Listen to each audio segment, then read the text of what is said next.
पश्चिमी मीडिया ने दावा किया कि यूक्रेन जल्द ही जंग में स्वीडन के लड़ाकू विमानों का इस्तेमाल शुरू कर देगा। बताया गया कि यूक्रेन के सैनिकों ने स्वीडन के लड़ाकू विमानों से हमले की ट्रेनिंग करीब पूरी कर ली और अब जल्द ही स्वीडन यूक्रेन को अपना घातक लड़ाकू विमान जैस 39 ग्रिफिन दे सकता है। यूक्रेन के राष्ट्रपति ने स्वीडन से इसे जल्द भेजने की गुहार लगाई ताकि रूस की सेना को आसमान में मुंहतोड़ जवाब दिया जा सके। चौथी पीढ़ी का ये लड़ाकू विमान स्वीडन की नौसेना का हिस्सा है और वजन में हल्का होना इसकी खासियत है।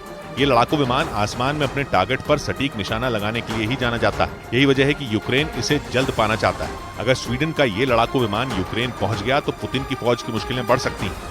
इस बीच पश्चिमी मीडिया ने दावा किया कि रूस के टैंकों की ताकत का पता लगाने के लिए ब्रिटेन रूस के तबाह हुए टैंकों का कबाड़ यूक्रेन से खरीद रहा है। पिछले 18 महीने से जारी जंग में पूरी दुनिया ने रूस के टैंकों की ताकत को देखा, क्योंकि जंग की शुरुआत से ही रूसी टैंक उसका सबसे अहम हथियार है। रूस की सेना ने टैंकों से हमला बोलकर ही यूक्रेन की फौज को कई इलाकों में भारी नुकसान पहुंचाया। यहां तक कि यूक्रेन को मिले ब्रिटेन के चैलेंजर 2 टैंक भी रूसी टैंकों की मार से नहीं बच सके। रूस ने दावा किया कि उसने हमला करके ब्रिटेन से यूक्रेन को मिले चैलेंजर 2 टैंकों को भी ध्वस्त कर दिया। इसी वजह से ब्रिटेन रूसी टैंकों की खतरनाक तकनीक पता लगाने में जुट गया और इसके लिए वो रूस के धराशायी हुए टैंकों का कबाड़ यूक्रेन से खरीद रहा है ताकि ये पता लगाया जा सके कि रूसी टैंकों में ऐसा क्या है जिसने जंग में उसके चैलेंजर 2 जैसे आधुनिक टैंकों को भी बर्बाद कर दिया। उधर चीन ने एक बार फिर अमेरिका के लिए जासूसी करने के आरोप में एक कर्मचारी को पकड़ने का दावा कर दिया, क्योंकि हाल के दिनों में ही चीन ने जासूसी के आरोप में एक और जासूस को गिरफ्तार किया था जो एक मिलिट्री इंडस्ट्रियल ग्रुप के लिए काम करता था।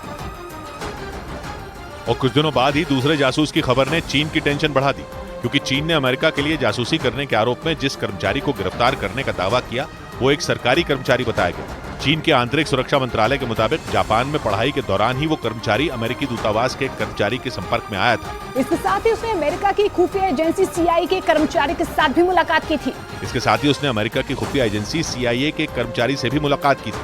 वहीं गिरफ्तार किए गए कथित जासूस पर आरोप है कि उसने चीन में रहते हुए गुप्त तरीके से CIA के कई कर्मचारियों से संपर्क बनाए रखा और अमेरिका को लगातार चीन की खुफिया जानकारियां देता रहा, जिसकी भनक लगते ही उसे गिरफ्तार कर लिया गया। इधर पुलिस सूत्रों ने दावा किया कि पंजाब के एक गैंगस्टर ने लॉरेंस बिश्नोई को उत्तर प्रदेश का रास्ता दिखाया, जिसके बाद लॉरेंस ने उत्तर प्रदेश के अलग अलग शहरों में अपनी पैठ बनानी शुरू कर दी।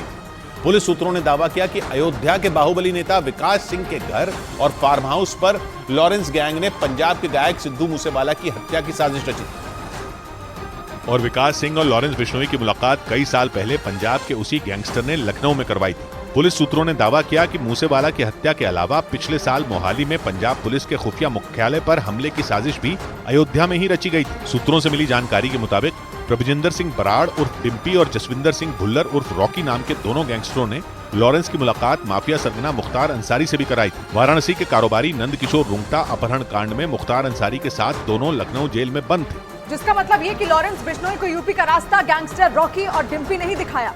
जसविंदर सिंह भुल्लर उर्फ रॉकी राजस्थान के बड़े गैंगस्टर आनंदपाल सिंह का भी बेहद करीबी था। उसी ने लॉरेंस की दोस्ती आनंदपाल से भी कराई थी।